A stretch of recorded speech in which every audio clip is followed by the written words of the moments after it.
o Natal do Toffoli, o Natal do STF em que eu apresentei a impunidade. No dia 20 de dezembro, no dia seguinte, quando eu já tinha começado o recesso judiciário, o Toffoli surge com mais um presentão de Natal, dessa vez para os irmãos Wesley e Joesley Batista, donos multibilionários da JEF. O Toffoli anunciou que a multa de 10,3 bilhões, que foi uma multa estabelecida com a concordância da empresa e com a confissão de uma série de crimes de corrupção, em que a própria empresa concordou em devolver esse dinheiro para os cofres públicos, essa multa não vai mais precisar ser paga. Gente, ele está tirando da sociedade dos brasileiros 10 bilhões de reais numa canetada de um juiz. Num juiz, quando a esposa dele, como a Fabi falou, é advogada de um caso da JBS. E o escritório dela atua para a JBS. O dinheiro vai entrar para o escritório e vai ser distribuído de lucro para todo mundo. E eu não posso afirmar, mas muito provavelmente, como funcionam os escritórios de advocacia, todos os advogados que são sócios vão ganhar com isso. Vamos analisar isso a partir do histórico, para você entender o tamanho do absurdo disso. O acordo da leniência da JF foi o maior da história do país. E, para vocês terem uma ideia, o valor que seria pago pela JF representa mais do que a soma dos outros acordos feitos com a Odebrecht, que foi um acordo de 3 bilhões, a Braskem foi um acordo de 3 bilhões, Andrade e Gutierrez foi um acordo de 1 bilhão, a Camargo Correia foi um acordo de 700 milhões, e toda essa multa aí de 10 bilhões seria destinada ao Brasil. A empresa e os seus donos, o Joesley e o Wesley Batista, estavam envolvidos em vários esquemas de corrupção. E na época em que eles fizeram os acordos de colaboração premiada, eles confessaram 240 condutas criminosas diferentes. Gente, presta atenção, 240 crimes. Se você fica indignado com o ladrão de galinha que lá no Leblon rouba um celular, bate em alguém, é indignante, essa pessoa tem que ir para a cadeia e a gente se revolta, eu estou falando de 240 crimes. 8 tipos diferentes de crimes, 124 casos de corrupção, 96 casos de lavagem de dinheiro, praticados por uma organização criminosa de que esses irmãos faziam parte.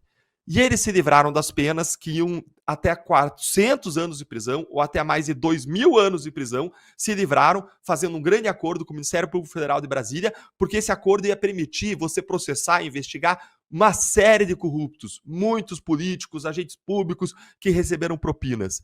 E é isso mesmo que você ouviu, eles se livraram dos 2.000 anos para implicar uma série de políticos e agentes públicos e se comprometeram a pagar essa multa de 10 bilhões de reais no acordo de leniência. E aí agora veio a Transparência Internacional e comentou essa decisão do Toffoli e reforçou algo que eu sempre falo. A corrupção, gente, não é um crime sem vítimas. Quando o Toffoli suspendeu essa multa de 10 bilhões, quem é que vai deixar de receber esse dinheiro? As vítimas nesse caso são todos aposentados. Gente, vinha na Procuradoria, na Lava Jato, senhorinhas que choravam na porta da Procuradoria, dizendo que elas não iam mais ter a pensão, a aposentadoria delas, porque elas eram aposentadas pela Caixa Econômica Federal ou pela Petrobras, e o dinheiro foi roubado. Então elas não iam mais receber aposentadoria, iam ter um decréscimo imenso na aposentadoria. Senhorinhas que trabalharam a vida inteira, contribuíram a vida inteira para os fundos e que foram fundos que foram geridos pelo PT, foram roubados pelo PT, e fundos de pensão como fundos dos aposentados da Caixa Econômica, que deveria receber 1,75 bilhão, 2 bilhões, e que não vai receber porque essa multa foi derrubada pelo Toffoli. O Petros ia receber 1,75 bilhão. O BNDES ia receber a mesma coisa, quase 2 bilhões. A União Federal, que somos todos nós, ia receber 1 bilhão. A Caixa Econômica Federal ia receber 500 milhões. O FGTS, que é dos trabalhadores, que diz, né, que o PT que quer cuidar dos trabalhadores, ia receber 500 milhões de reais que não vai receber, que está perdendo com essa decisão. A sociedade em geral iria receber, por meio de projetos de educação, saúde, prevenção da corrupção, mais de 2 bilhões de reais. E todos nós perdemos com isso. Todos nós. E qual foi a alegação do Toffoli para fazer isso? Preste atenção. O Toffoli disse que existiam indícios de que a empresa, a JF, fez um acordo sem voluntariedade, debaixo de pressão. Peraí, como assim debaixo de pressão? Qual é a pressão? Qual é a prova dessa pressão que o Toffoli alegou? Nada. Nenhuma prova. Nenhum ato. Ele não apontou um ato de pressão. Nada. Zero. É inacreditável a desfaçatez com que o ministro Toffoli derrubou o caso sem apontar um ato concreto, com base em alegações abstratas. Não pode ter tido pressão. Pode ter tido algum tipo de pressão. Ora, se eles estavam com medo da lei e de responder pelos crimes, essa é uma pressão legal, legítima. A lei existe para isso. se eles fazem acordo debaixo da pressão das consequências dos crimes que eles praticaram, é certo que isso aconteça. Não tem nada de errado em o fato da lei prever consequências como punições para os crimes. E se eles fizeram com medo das punições pelos crimes que praticaram, tanto bom, vão fazer, não tem nada de errado nesse tipo de pressão. Agora, se teve algum tipo de pressão ilegítima, ilegal, aí é ônus do Toffoli apontar, mas ele simplesmente não apontou. E ele falou ainda do suposto conluio entre acusação e juiz, mas espera aí, esse suposto conluio, se existisse, existiria em Curitiba, esse acordo foi feito onde? Em Brasília.